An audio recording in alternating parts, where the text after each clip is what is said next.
I'd like to start off with just saying something about Donalda McKinnon. Now, by her own admission, she said there was no bias at the BBC and then admitted there was a bias and that she was going to get rid of it. Well, we're still waiting on that, Donalda, if you're listening up there. Then they brought in their own Bruce. Fiona the Bruce was brought in to save question time every Thursday night. And a lot of good that done. And she's probably the most biased presenter of that show ever. Now, maybe the BBC can answer this question, which nobody has asked them. Why did they cut out Scotland's national anthem at 2 of our games in the Women's World Cup? I've not heard that. We will be that nation and we will rise again. And why did they tell us in the news that things are going so badly for Scotland? Then shows figures from England's NHS and educational system. And why are they so against Scotland doing well, or even reporting we are doing well in areas where we are? They're only bowing to London's bosses. Now, I wrote this one a couple of nights ago, so hopefully it's a wee bit more up to date than the last ones. It's the free in the BBC. It's not easy when you have children to feed. You need that weekly wage. But the governors in their democracy have control in that gilded cage. Look at their staff. Most live in fear, but saltires fly free in their hearts. Soon they'll be gone, but the staff will be there, re-employed when that lot depart. We've seen them waving at us in support. Aye, this mob you think of as sleaze. We are the plague that they cannot cure, but it's them who are truly diseased. You do not speak for Scotland, and certainly don't speak for me. But the service that we strive for will happen when we are free. This establishment panders to the masters of state, to their non-dom Tory owners. They're the ones who wield the power. We're their lowly donors. They don't want us knowing the truth. They're the greatest lie known to man. Just ask any country in Europe. They're the curse of all Western lands. But omissions are their greatest ploy, to dumb down the feeble-minded, with programmes dealt and fed to those who watch until they're blinded. The faithful switch on every night, and the nation waits for facts. But all they get are disordered views and perpetual Scottish attacks. But if we are the seeds that grow wildly, their plants are all carefully placed, scattered around their great halls of debate, where democracy is always displaced. Misconstrued phrases with unfounded facts state deceit is a power reserved. We are not represented, and neither's the truth. But they'll get what they duly deserve. They acclaim our ageing heroes of war and thrust them daily on our screens, then take away their free licences while the rich are kept richly obscene. Licence fees cancelled mean nothing at all when corruption is duly enshrined in the heart of that corporate body who for years have robbed all of us blind. Their journalists have been told not to question. Not an utterance crosses their lips. No answers from Tories are ever required. They've already written their scripts. So don't invite us in today. Come outside and talk to us here. Out here you can't edit or skew any words. Are these the real facts that they fear? And no wonder folk in Scotland don't pay your licence fee. They're sick to death of all your lies and raging just like me, with your viewer figures plummeting and 3 programmes getting none. That should tell you who's the real boss here. Scotland's people have won. Thank you. I'd just like to say a couple of things, right? For a start, people in England don't really understand what's going on up here. So if anybody is watching on Independence Live, or if you're filming this and putting it on Twitter and Facebook and there's English people watching, listen. What's happening up here is wrong, okay? Scotland's voice is not being heard by our own bloody national broadcaster. And to be honest with you, Independence Live does a much better job of covering Scotland than they do. As goes for Wings Over Scotland, and same goes for Broadcasting Scot. There are damn fine journalists working there. And yet, the BBC is supposed to be the gold standard of journalism, right? I'm a freelancer myself. And when I was cutting my teeth, I was told, you made it when you work for the BBC. But really, I wouldn't want to work for the BBC. Because it's supposed to mean the British Broadcasting Corporation, British meaning England, Scotland, Northern Ireland, Wales and Cornwall. But what does it show? Oh, just England. Well then, what's the point of calling yourself the BBC? You really should be called the EBC, the English Broadcasting Corporation, for all the good you do up here. I mean, come on, really? You haven't covered the Macron report? Oh, you gave it a 3-minute segment on BBC Scotland the day that the National published it. More to the point, every time you watch the football when it's Scotland playing, you hear about England and you hear about 1966, that golden year which you have to be over the age of 53 to remember, right? And here's the thing about that one, right? Don't get me wrong, I understand why you do that, but this is Scotland, this isn't England, right? I fully accept that. But if you're going to show Scotland women's football, then show it properly. Stop referring to, oh, maybe they can be as good as England. Mate, they are better. The standard here is better. And, sorry, I'm ranting on a little bit here. I do apologise. I've never done this before. But the thing is, the one thing that really got my goal, right? I'm sat in a pub in Paisley with a couple of mates, and we're watching Scotland's Lassies. And we're stood up for the national anthem, because, you know what, we're in a pub in Scotland, that's kind of how it is. And, You cut out the national anthem. I'm like, what? You wouldn't cut out half of God Save the Queen, but you'd cut out We Will Rise and Be a Nation again from the Scottish national anthem. Look, I know you're watching BBC. I can see people in your windows watching. Start showing Scotland for who it is. Hi, good afternoon, everybody.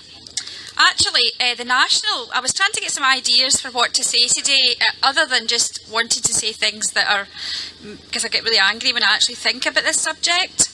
I also feel angry there's so many people who are still paying for this service and they haven't actually realised how incredibly bitter and unpleasant it is towards Scotland, and particularly Scotland's achievements.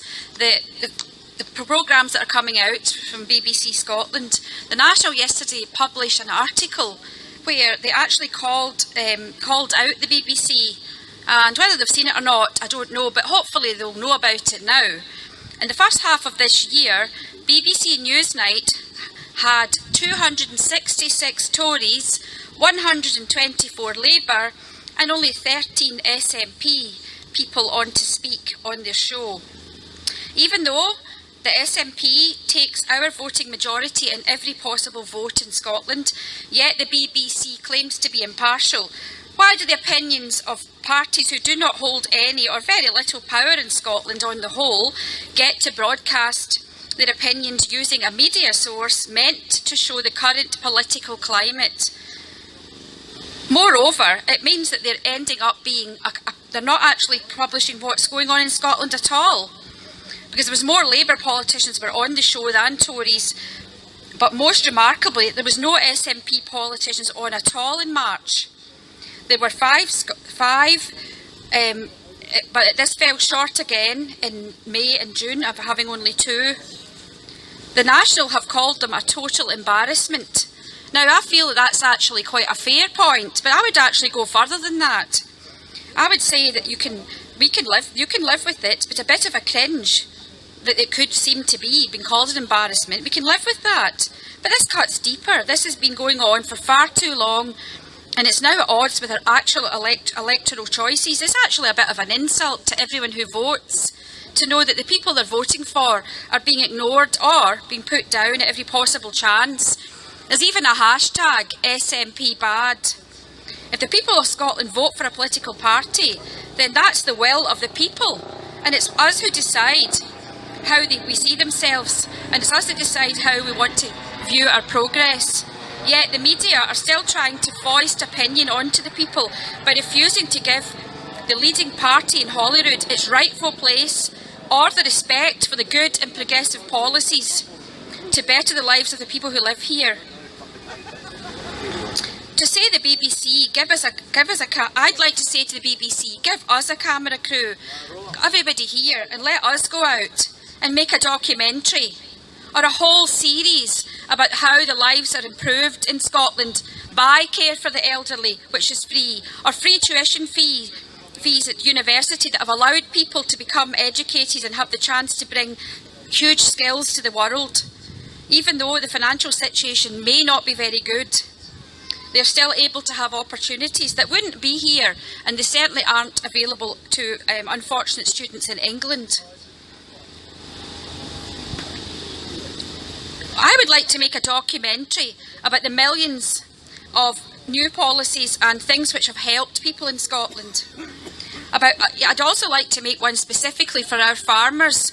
Who are the farmers who have struggled because they didn't receive their subsidies which they were supposed to get from, they went to Westminster and they didn't actually send up here at all. There's so many Scottish farmers, most of them in quite small holdings, that have not received a penny. Why was there no documentary made about that? Or how the Tory immigration policies are affecting the people in Scotland who live here? Could it be better if Scotland decided for itself? Why? Why won't you even look at that argument? Why won't you even allow us to have that question? I think that we would be able to do an awful lot more for the people of Scotland in terms of broadcasting if we were actually allowed to ask these questions at all. But as it is, it's never ever given that. And the fact is, the Nationals article proves beyond shadow of a doubt that SNP, people who we've elected, aren't getting onto the media, and they're bringing in Tories and they're bringing in Labour and even Lib Dems, who have got hardly any votes at all in Scotland, are getting more positioned to get to speak within the BBC. If you really want to represent Scotland, then there is so much, much more to this civilisation on the edge of the Atlantic than the drone and dissing by UK-based political parties who are not in any way or shape or form able to be as passionate and considerate and caring about the country we live in as we are. And the people we vote for are very, very much here to support Scotland. So why can't the BBC in Scotland live up to its name and actually become BBC Scotland, supporting all these hundreds of issues, or even speaking to us, coming out today and doing a documentary on why we're here? And so, thanks very much. Good afternoon, folks. How you all doing? Is this no a bit of deja vu? Have we no been here before? 2014, we had tens of thousands. 2012 to 2014.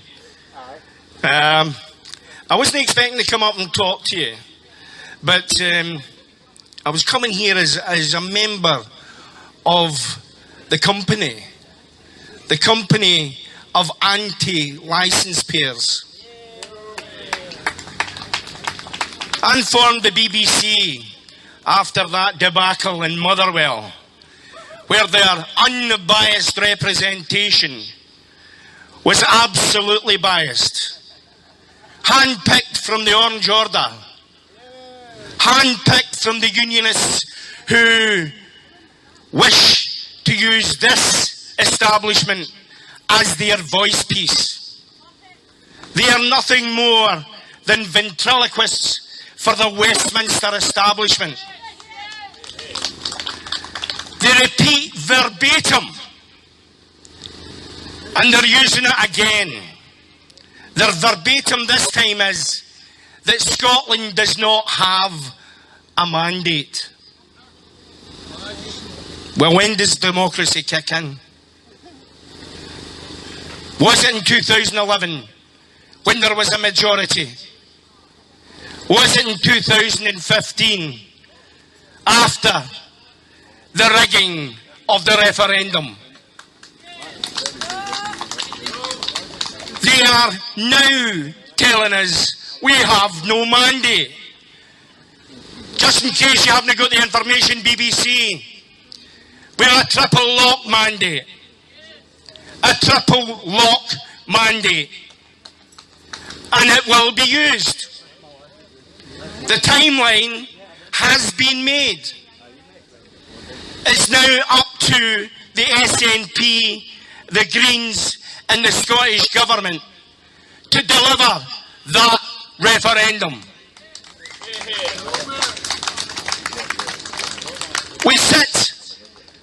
at, in the polls, between 45 and 48%.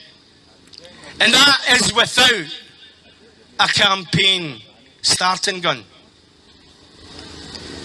I'm very sure if, as we did in 2015, the Yes movement, the political parties of that Yes movement come together, we shall deliver 60 or 65% as soon as we actually practically put a campaign together.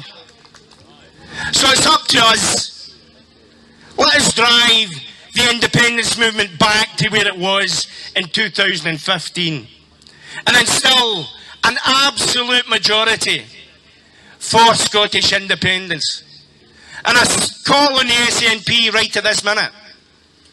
Do not refuse to debate Plan B. And I call on the membership of the SNP, with the SNP being the political arm of the Yes movement. The members of the SNP must put pressure on their hierarchy. There should be no more, no more procrastination. There should be no more deliberate standing by and allowing our opportunities as they have come in 300 years. In 300 years, there's been reason since day one for independence in Scotland.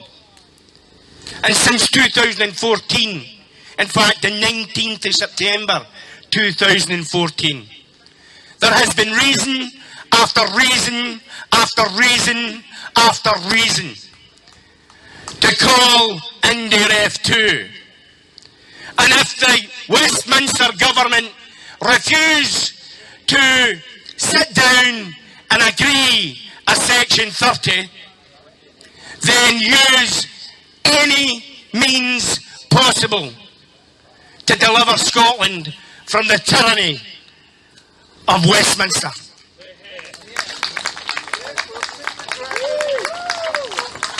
This is our time.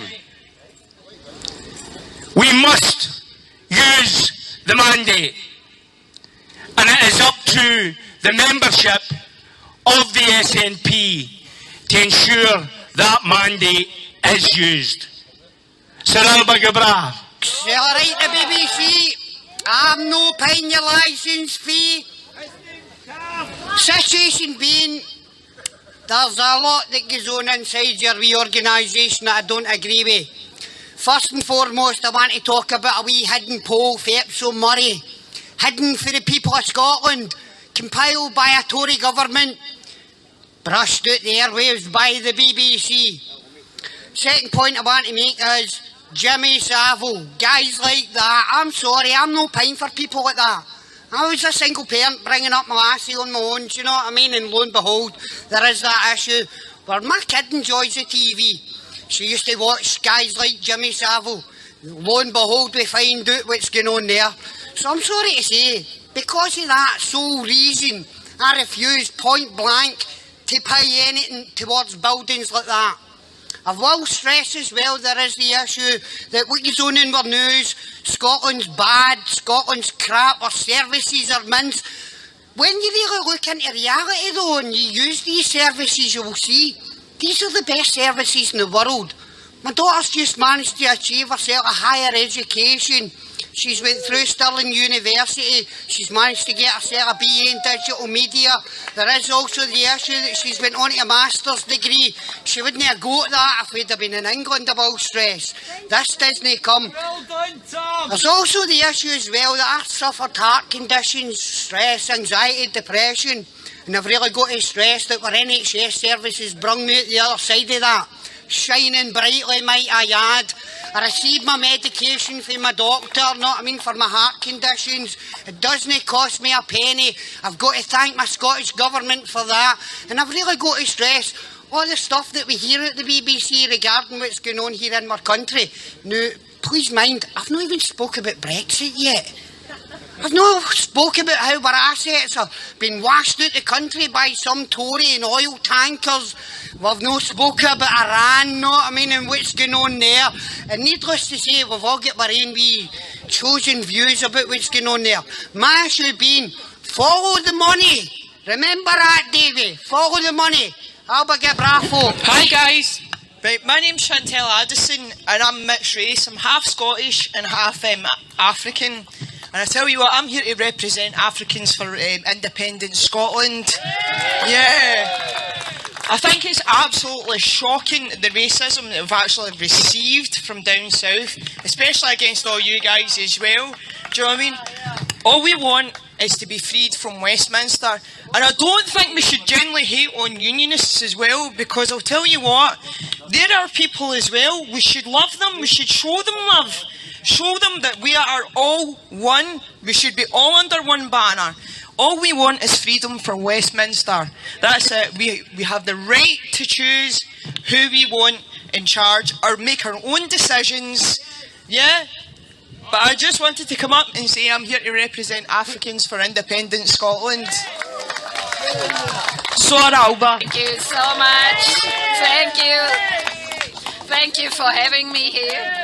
I enjoy every day and every moment with you guys. Everyone is so nice, and I'm very well welcomed by everyone. I'm thanking. So, independent Scotland, from Germany to Scotland by bike. Me as a German, I want to live here in Scotland like in any other European country. And when I tried to ask, they told me, no, you have to ask Westminster because of the Brexit. And since I've followed this independent movement from the first beginning, from Germany, I always recognized that it was not the people from Scotland who were betrayed by the media, who told them, oh, it's not as many people want you to be independent. And for me as a German, I knew that there was something in the background going on, that people had been misled, misinformed and scared, so they would not vote for Scottish independence. And now in our time that England wants to leave by Brexit, my impression is I don't want to lose another European country. We don't want to lose another European country out of our family with our values, and I hope that Wales and Ireland will do the same, actually. So it's up to England to stay outside of Europe. It's their business right now. Their choice, they can stay there, but we as European family, I want us to stick together and help each other by staying strong and keeping up the trade between Germany and Scotland as well, and make it even larger, so Scotland has the possibility to finance its independence, what's very important. And I see right now in Europe Parliament that the leading person will be German person who really likes Nicola Sturgeon's work for the independence, and I really truly believe that once we are done with the independence, we are there. Scotland has a bright future. Bright future without the Union, bright future without Westminster, strong enough, educated enough, big enough. And we are here for you guys as a European family, and like I said, I see even in the European Parliament you become more respect, more love, more well treated than ever in the UK. So thank you, and that's my mission, that's my vision, and yes, have a nice day. Switch off the BBC, folks. It's that simple. Cancel your licence fee. All right, that's not a bad message. Cancel your TV licence. I don't have a TV licence. Don't watch television. Last time I stood up here and gave a speech, spoke about BBC Radio Scotland, especially Good Morning Scotland, which is an absolute disgrace. Now, people who are up as early as me will understand that between 6 and 7 in the morning, you will actually get some news. on BBC Radio Scotland, Good Morning Scotland. Once you get to 7:30 and the people are getting out of their beds to put their children out to school and to climb in their cars to go to work, the news disappears. You get flannel and you get filling. That's what you get. It's an absolute disgrace. And at the moment, I've spoken about this before, they have a position of just blanking Scotland's major political party, the SNP. You will get things like we have a statement from the SNP as opposed to having an actual minister come and speak. Or we will get told that there was nobody available. But when we go to our branch meetings and we ask why there was nobody available, we get told, of course, there's always somebody available. There's always somebody available. It might not be the minister for that brief, but there's always a civil servant that could come up and have a word who works on that brief with the minister. Or there's researchers for these ministers that could have a word. Or there are other members of the political party who could fill that brief briefly. The omission, propaganda by omission for the BBC is phenomenal. I wrote a wee thing a couple of weeks ago where I said, has the rest of the world disappeared? Where did South America go? Has it flitted to Mars? Where did the Far East go? Has it moved to the moon? Where is the Middle East gone? I mean, we know about the atrocities in Yemen. We know about what's going on in the Sudan, but we don't know about it from the BBC. We don't. We don't get any outside news. We are now in a position where the BBC have moved from propaganda to mushroom farming. Mushroom farming being a term that's out there for keeping the people in the dark and feeding them manure. And that's exactly what we are getting. They'd be as well no broadcasting at all. They could just stick up pictures of fluffy kittens.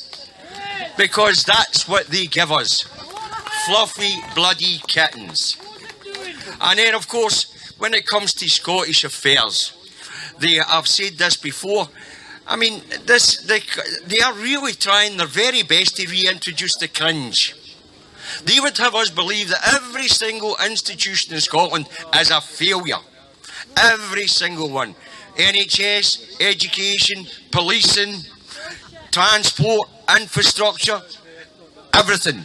These people would have us believe that everything in Scotland is substandard.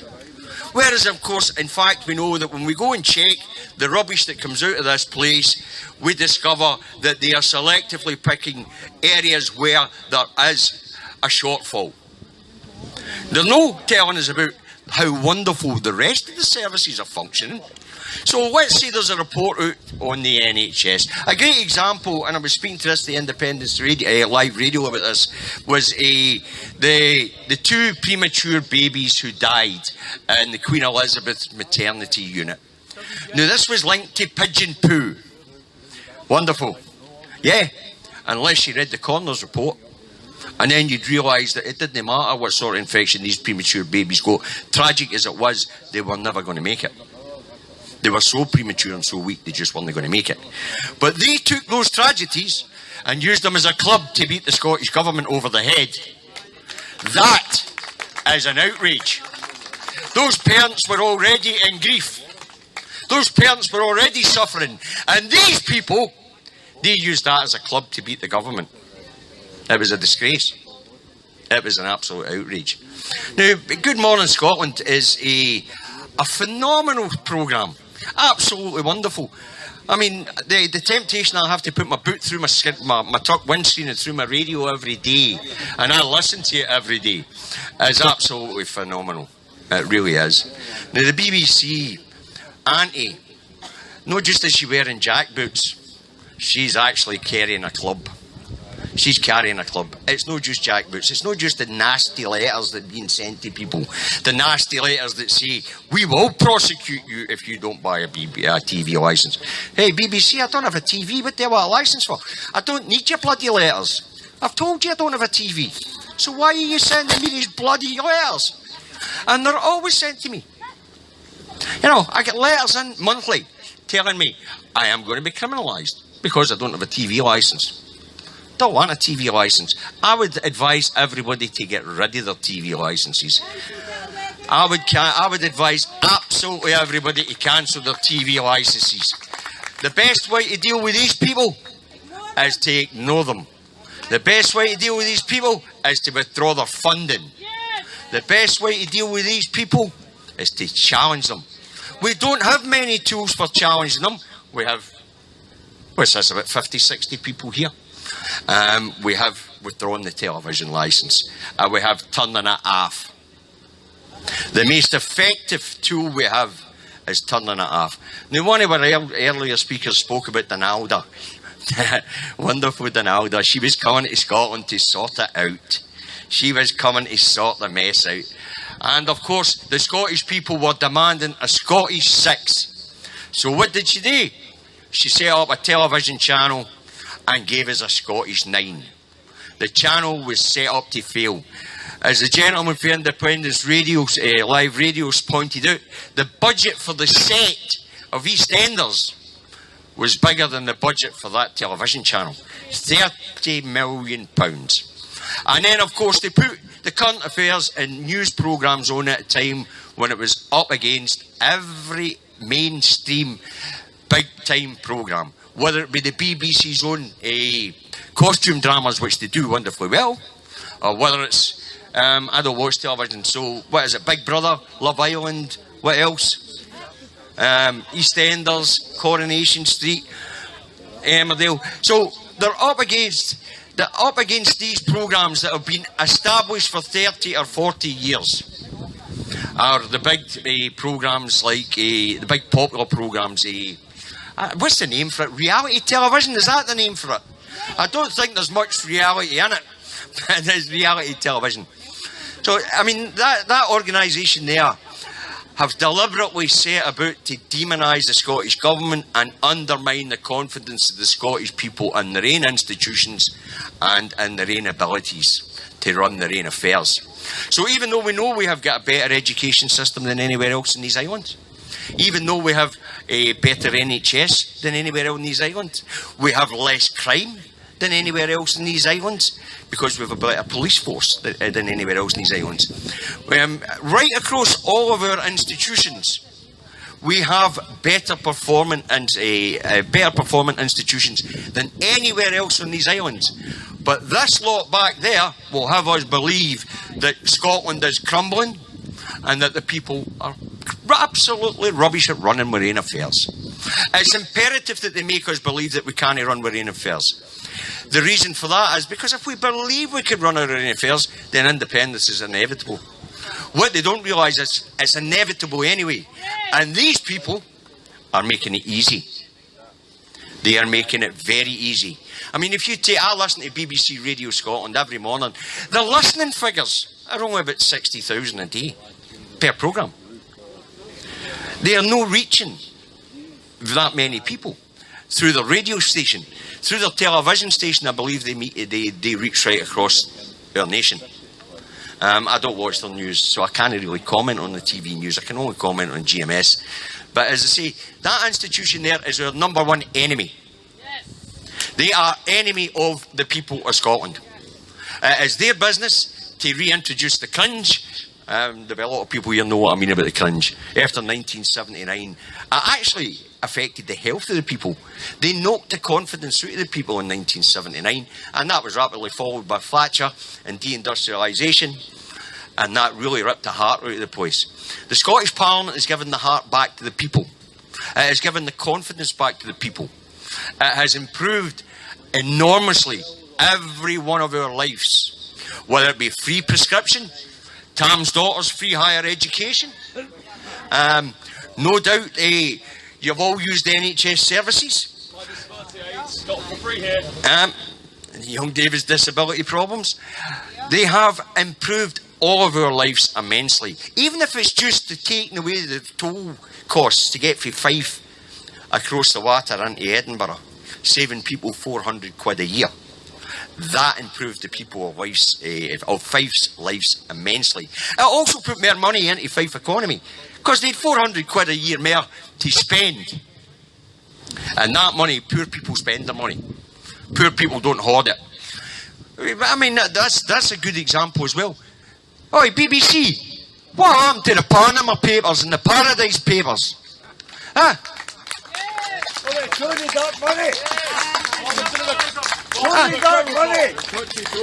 You know, where is your documentary on the Queen squirreling millions and billions of pounds away in tax havens? Where is your documentary on Osborne's family? Where is your documentary on Cameron's family? Where is your documentary on all these people who have been squirreling away the money that should be paid in taxes here in the UK? These people are actually in charge of the UK and they don't pay their taxes here. Where is your documentary on that, BBC? Where is the public interest in that? There is a public interest in that. So, you know, it would be good. Like Gwen says, we need you to either step up to the plate or get out the road. Our preference is that you get out the road. Our preference would be to get rid of you. As to Westminster, and of course the refusal to devolve broadcasting, well, that's quite deliberate. If you can keep the people in the dark by denying them the ability to speak to themselves, then you can deny the people any advancement whatsoever, whether it be independence or anything. If you stop the conversation amongst ourselves, if we don't have the ability to speak to ourselves and have a conversation with ourselves, then you have basically handcuffed the nation. And that's why they won't devolve broadcasting. Now, any type of broadcasting licence in Scotland comes from Westminster. A good example was prior to the 2014 referendum. Almost every radio station in Scotland was threatened. Toe the line, will take your licence. They all get sold to English companies. There isn't a broadcaster left here, an independent. Radio Clyde, it's owned by an English company. You know, Real Radio, what's it called now? Heart FM or something like that. Before that it was Scottish FM. All threatened. All threatened. Toe the line, lose your licence. So they sold out. They sold themselves to Birmingham-based and London-based companies. It was untenable for them to carry on. This is the sort of thing that goes on in the background that we don't see. That's just the way that these people organise, and that's the way that they have control. These people set the agenda. They set the agenda for us all. Whether we notice it or no, whether it's conscious or unconscious. A great example is how they like to conflate the nation and the country with the UK and Scotland. A deliberate ploy to confuse people. In fact, it's been going on for so long that even our own politicians fall for it. We'll hear people like Nicola Sturgeon referring to the UK as a country. The UK is not a country. It's a union. It's never been a country. You know, and we have to call the people out on this. Because that sort of soft propaganda works. It really works. So, that building, that institution is our enemy. That is our number one enemy. There's no day in there, Bill. It's Sunday. They are public enemy number one for all sorts of reasons. For a start, they obviously set the agenda. They decide what's the main headlines, what's the topic of discussion for the day. Another cracker. Anybody ever listen to Call K in the morning? Conservative K? Anybody? Everything that's going on at the moment, Brexit, what's going on in the Middle East, the Far East, South America, what have they said? And what's the normal topic for this discussion? When there's something big comes on, it'll be breastfeeding. You know, if there's something massive happening in the Brexit debate, instead of the TV, the debate hour in the morning being turned over to that political agenda of the day, we will get cars versus cyclists. Ingrown toenails. Aye, that wouldn't surprise me. But the other thing, before I finish up, what I will say is, they are quite cyclical. They are very cyclical. It'll go from the NHS bad, SNP NHS bad, then it'll go police, SNP bad, education, SNP bad, And it's cyclical. You'll get a couple of months of each. And then when things are really bad, they'll get the figures for England and portray them as being the Scottish figures. They are wonderful. They are really the top. As I say, they went beyond propaganda now. They have went beyond peddling tripe now. They've just went full on mushroom farming. Right, that's all I've got to say.